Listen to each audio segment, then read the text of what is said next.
Hello दोस्तों, स्वागत है आप सभी का हमारे यूट्यूब चैनल पर। फ्रेंड्स, आप कैसे हैं? आई होप आप सभी अच्छे होंगे, स्वस्थ होंगे, अपने काम में व्यस्त होंगे। हाल ही में जम्मू कश्मीर के पहलगाम में आतंकी हमला हुआ है और इस कारण सिंधु जल समझौता, भारत सरकार द्वारा सिंधु जल समझौता निलंबित कर दिया गया है। तो हाल ही चर्चे में आया है सिंधु जल समझौता। तो इसके बारे में हम आपको कुछ जानकारी देने वाले हैं, तो वीडियो को लास्ट तक जरूर देखें। अगर आप इस चैनल पर नए हैं तो प्लीज़ चैनल को सब्सक्राइब जरूर करें। सिंधु जल समझौता।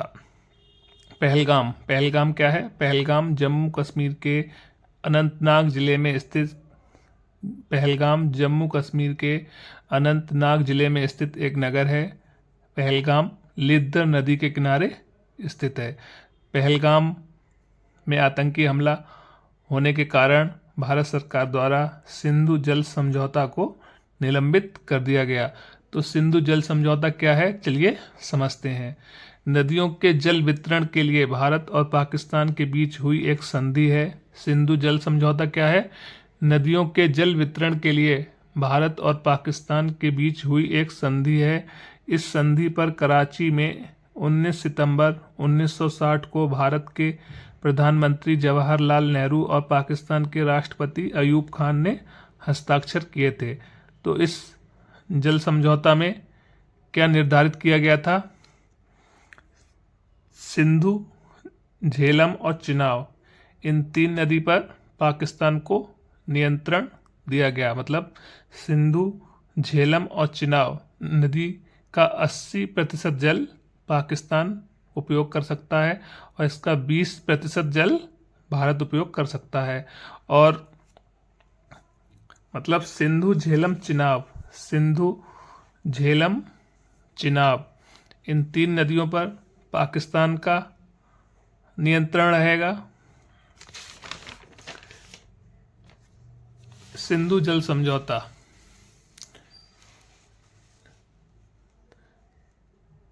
सिंधु जल समझौता कब हुआ था? 19 सितंबर 1960 को।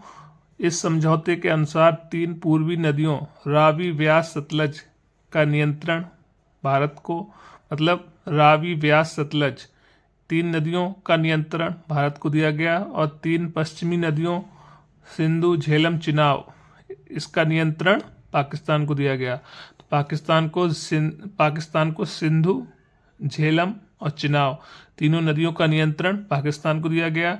और रावी, व्यास, सतलज, इन तीनों नदियों का नियंत्रण भारत को दिया गया। सिंधु, झेलम, चिनाब, इन नदियों का 80% जल पाकिस्तान उपयोग कर सकता है और 20% जल भारत उपयोग कर सकता है। और रावी, व्यास, सतलज, इसका 80% जल भारत उपयोग कर सकता है और 20% जल पाकिस्तान उपयोग कर सकता है। सिंधु, झेलम, चिनाब, रावी, व्यास, सतलज, ये तीनों सिंधु, झेलम, चिनाब, रावी, व्यास, सिंधु, झेलम, चिनाब, रावी, व्यास, सतलज, ये 6 नदियां भारत से होकर बहती हैं और इसीलिए भारत पाकिस्तान होकर बहती हैं। भारत से होकर पाकिस्तान के लिए ये नदियां बहती हैं। सिंधु, झेलम, चिनाब, रावी, व्यास, सतलज, ये नदियां भारत से होते हुए पाकिस्तान जाती हैं। इसलिए सिंधु, झेलम, चिनाब का 20% जल भारत उपयोग करता है और 80% जल पाकिस्तान।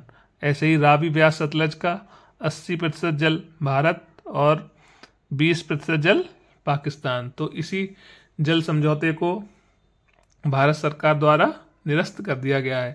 तो ये 6 नदी सिंधु, झेलम, चिनाब, रावी, व्यास, सतलज, ये कैसे, मतलब कहाँ से निकलती हैं और कैसे पाकिस्तान में जाती हैं, चलिए समझते हैं।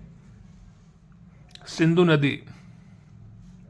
सिंधु नदी चीन के मानसरोवर झील से निकलती है।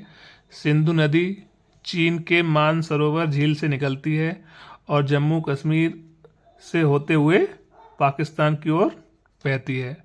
ठीक है, ये सिंधु नदी है, मानसरोवर झील से निकलती है और जम्मू कश्मीर से होते हुए पाकिस्तान की तरफ बहती है।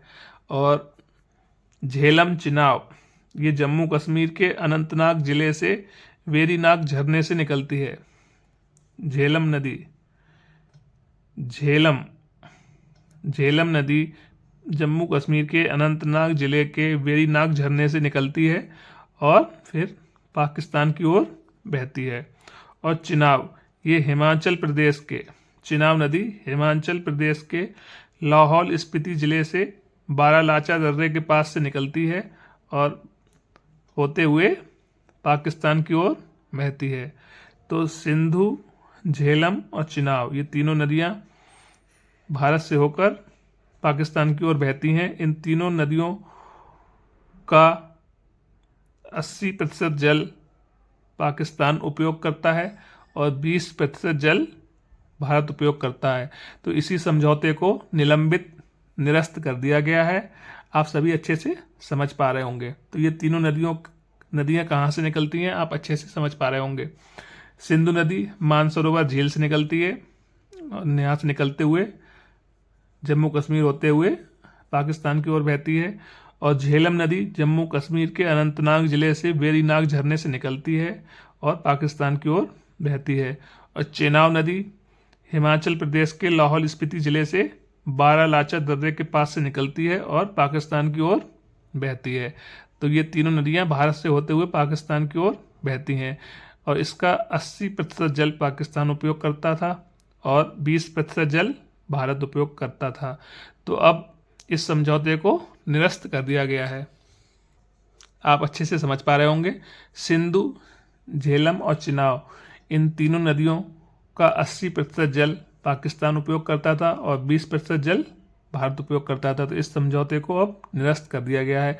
रावी, ब्यास, सतलज, इन तीनों नदियों का 80% जल भारत उपयोग करता था और पाकिस्तान 20% जल उपयोग करता था। ठीक है, आप अच्छे से समझ पाए होंगे। सिंधु जल समझौता कब हुआ था? 19 सितंबर 1960 में।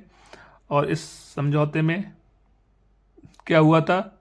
इस समझौते में रावी, ब्यास, सतलज का नियंत्रण भारत को और सिंधु, झेलम और चिनाब, इन तीनों नदियों का नियंत्रण पाकिस्तान को दिया गया था। पहलगाम में हुए आतंकी हमले के कारण भारत सरकार द्वारा इसी समझौते को निरस्त कर दिया गया है। रावी नदी हिमाचल प्रदेश के रोहतांग दर्रे के पास से निकलती है और ब्यास नदी भी हिमाचल प्रदेश के रोहतांग दर्रे के पास से निकलती है और सतलज नदी मानसरोवर झील के निकट से निकलती है। आप सभी को तीनों नदियों के उद्गम स्थान भी याद होने चाहिए क्योंकि आने वाली परीक्षाओं में ये सभी आपसे पूछे जाएंगे। आने वाले पैट की परीक्षा में, पैट का नोटिफिकेशन आउट हो चुका है, तो पैट की परीक्षाओं में जीके जीएस आपकी पूछी जाएगी। तो अगर आप इस चैनल पर नए हैं, प्लीज़ चैनल को सब्सक्राइब जरूर करें। जीके जीएस, करंट अफेयर और भी सामान्य विज्ञान सभी वीडियोस हमारे चैनल के माध्यम से आपको दिए जाएंगे। तो प्लीज़ चैनल को सब्सक्राइब जरूर करें और चैनल का अधिक से अधिक सपोर्ट करें, वीडियो को अधिक से अधिक शेयर करें। आप सभी के प्यार और सपोर्ट की बहुत ही ज़रूरत है, तो प्लीज़ चैनल का सपोर्ट करते रहें। लास्ट में एक बार हम आपको फिर से बता रहे हैं, सिंधु जल समझौता हाल में ही चर्चा में आया है। सिंधु जल समझौता 19 सितंबर 1960 में हुआ था भारत और पाकिस्तान के बीच। इस पर भारत के प्रधानमंत्री जवाहरलाल नेहरू और पाकिस्तान के राष्ट्रपति अयूब खां ने हस्ताक्षर करे थे। इस समझौते में सिंधु, झेलम, चिनाब तीनों नदियों का नियंत्रण पाकिस्तान को दिया गया और रावी, ब्यास, सतलज का नियंत्रण भारत को दिया गया। तो पहलगाम में हुए आतंकी हमले के कारण इसी समझौते को अब निरस्त कर दिया गया है। ठीक है फ्रेंड्स, ऐसे ही जीके जीएस से संबंधित वीडियोस आपको मिलती रहेंगी। तो प्लीज़ चैनल को सब्सक्राइब जरूर करें। ठीक है फ्रेंड्स, थैंक यू।